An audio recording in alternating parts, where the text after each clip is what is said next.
Kaleshwaram commission పై నిన్న commission నివేదిక వచ్చిన నేపథ్యంలో అప్పటి నుంచి కూడా అధికార ప్రతిపక్ష పార్టీల మధ్య మాటల యుద్ధం ముదిరింది. ప్రస్తుతం ఇదే అంశంపై మాజీ మంత్రి హరీష్ రావు మాట్లాడుతున్నారు. ఆ లైవ్ చూస్తారు. కాళేశ్వరం కమిషన్ పేరు మీద కొన్ని లీకుల రూపంలో రిపోర్ట్ మొత్తం బయట పెట్టకుండా వండి వార్చిన ఒక నివేదికను బయట పెట్టారు.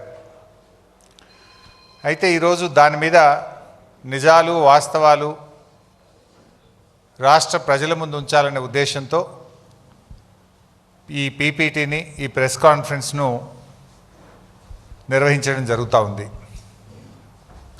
గత 20 నెలలుగా రాష్ట్రంలో చూస్తే రేవంత్ రెడ్డి గారు పాలన గాలికి వదిలేసి రాజకీయ కక్ష సాధింపు చర్యలకు పాల్పడుతూ ఉన్నారు.